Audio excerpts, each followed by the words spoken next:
एक 20 साल की लड़की अपने दो दोस्तों के साथ बर्थडे पार्टी मनाने के लिए जाती है। बर्थडे पार्टी जिन दोस्तों के भरोसे वो चली जाती है, लेकिन वही दोस्त उसका विश्वासघात कर देते हैं। सोच लीजिए दोस्तों, आप किसी मतलब आप कोई एक लड़की हो और आप किसी दो दोस्तों के भरोसे बर्थडे पार्टी पे जा रहे हो। वही दो दोस्त आपको नशीली दवा खिला दे और आपके साथ कुछ गलत कर दे। क्या हो सकता है?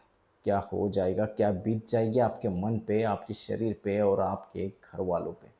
क्या बीतेगी? हाँ दोस्तों, 5 सितंबर 2025 में हुई ये घटना कलकत्ता शहर की है। एक 20 साल की युवती अपने दोस्तों के भरोसे उनके साथ बर्थडे पार्टी मनाने के लिए जाती है, लेकिन वहाँ पे जाने के बाद उसको सिर्फ मिलता है विश्वासघात। वो दो दोस्त उसको ड्रग्स देके, उसको नशीली दवाई खिला के उसको नशे में डाल देते हैं और उसके साथ इतना घृणात्मक काम करते हैं जो हम सोच भी नहीं सकते। जब वो लड़की नशे से बाहर आती है तब उसको पता चलता है कि उसके साथ क्या हुआ है। तब वो लड़की पुलिस स्टेशन का दरवाज़ा खटखटाती है। पुलिस भी इसको एक दर्दनाक और घृणात्मक कांड ऐसा सामने रखते हुए एक स्पेशल टीम बनाते हैं और वो टीम फिर लग जाती है छापेमारी में।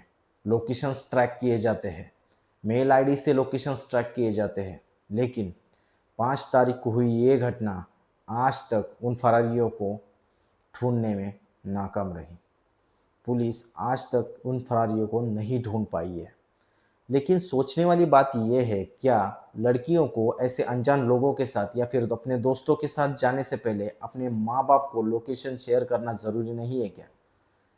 हर एक लड़की ने, जब वो किसी भी अपने कितना भी नज़दीकी दोस्त हो, यदि उसके साथ जा रही हो, वो अकेली है, तो उसको अपना लाइव लोकेशन अपने माँ बाप को ज़रूर भेजना चाहिए या फिर अपने भरोसेमंद इंसान को उसका लोकेशन ज़रूर भेजना चाहिए। यदि उसके साथ कुछ भी गलत हो रहा है तो उसके मोबाइल में इमरजेंसी नंबर, जो निर्भया का इमरजेंसी नंबर है, वो ज़रूर होना चाहिए। यदि आप किसी पार्टी में जा रही हो तो आपको आपके खाने पीने पे ध्यान ज़रूर देना चाहिए। नोटिस करने की बात यह है कि लड़कियां यहाँ पर खाने पीने की चीज़ों पे ध्यान नहीं देती है। विश्वास कर लेती है कि वो जिनके साथ गई है वो ट्रस्टेबल पर्सन है, लेकिन जब पता चलता है कि वही पर्सन एक फ्रॉड है, वही पर्सन जो उसका ट्रस्ट तोड़ देता है, तब उसके साथ क्या होता है ये बताने वाली चीज़ नहीं है। दोस्तों, उस लड़की के साथ उसके दोस्तों ने इतना घिनौना काम किया तो समझ सकते हैं आप कि इस समाज में अभी किसी पे भी भरोसा नहीं किया जा सकता। लड़कियों को अपनी जिम्मेदारी खुद को उठानी होगी, अपनी सुरक्षा खुद उठानी होगी। बहुत सारी लड़कियां सेल्फ डिफेंस भी सीख लेती है। हर एक लड़की को सेल्फ डिफेंस सीखना चाहिए। निर्भया का नंबर, मैं फिर से बता रहा हूँ, निर्भया का नंबर अपने मोबाइल में सेव होना चाहिए। कलकत्ता में हुई है, ये कोई नई केस नहीं है। अपराधियों ने इसके जैसे कई सारे केसेस को आज तक अंजाम दिया है। भारत में हर रोज बलात्कार हो रहे हैं। दोस्तों, पार्टी, पब, डांस, ये अपराधियों के जनरल हथकंडे हैं। इसी का इस्तेमाल करके ही तो वो अपराध करते हैं। पहले लड़की को लेके जाएंगे पार्टी के नाम पर, फिर उसको ड्रग्स देंगे और फिर उसका रेप करेंगे। मैं आपको कुछ बताना चाहूँगा। छत्रपति शिवाजी महाराज, जब उनके समय में रांझे का जो पाटिल था उसने बलात्कार किया था, उस टाइम पे छत्रपति शिवाजी महाराज ने उस रांझे के पाटिल के हाथ पैर तोड़े थे। आज के समय में कॉन्स्टिट्यूशन ने हमारे हाथ बांध के रखे हैं, इसलिए हाथ पैर तो नहीं तोड़ सकते, लेकिन जिस लड़की के साथ ये सब हो रहा है वो लड़की अपना सेल्फ प्रोटेक्शन जरूर कर सकती है। सेल्फ डिफेंस के लिए लाठी काठी जरूर सीख लेना। कुछ हथियार पास में नहीं होगा तो चलेगा, कम से कम आपको कोई भी लाठी तो मिल सकती है। यदि आपको लाठी मिलती है तो आपको लाठी काठी आनी चाहिए, ताकि आप सामने वाला जो दरिंदा है उसको कम से कम अपने पास तो ना आने दे।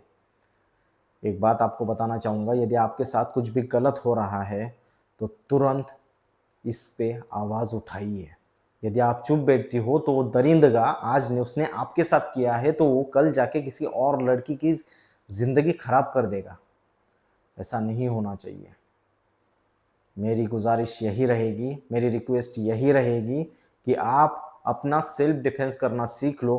भारत के हर एक लड़की को अपना सेल्फ डिफेंस करना आना चाहिए। ये बहुत ही ज़्यादा इम्पोर्टेंट चीज़ है। मेरे जैसे आपके कितने सारे भाई हैं जो इसके खिलाफ आवाज़ उठा सकते हैं। मेरे जैसे कितने सारे भाई ऐसे भी हैं जो कोई बलात्कारी हमें दिखेगा उसके हाथ पैर हम आज भी तोड़ देंगे।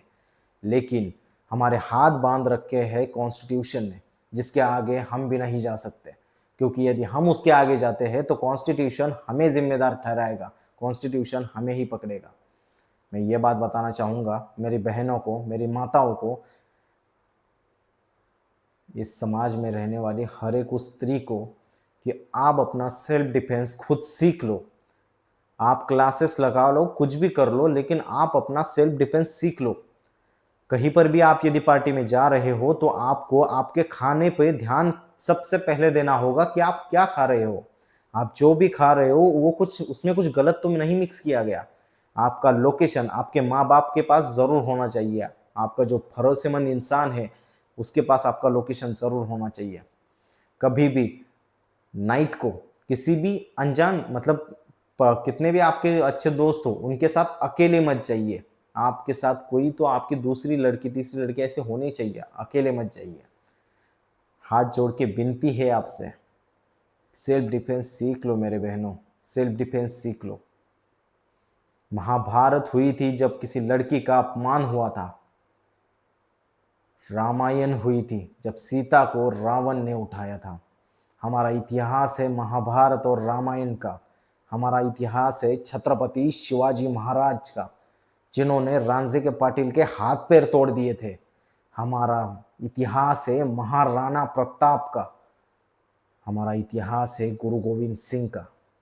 आप अपना सेल्फ डिफेंस सीख लो। आप मुझे पर्सनली ऐसे लगता है कि भारत में ऐसा कानून ज़रूर होना चाहिए, यदि बलात्कार कोर्ट में प्रूव होता है तो उसको ना फांसी दी जाए ना कारावास दिया जाए, उसको रास्ते में लाके उस पर हाथ पैर तोड़ने चाहिए।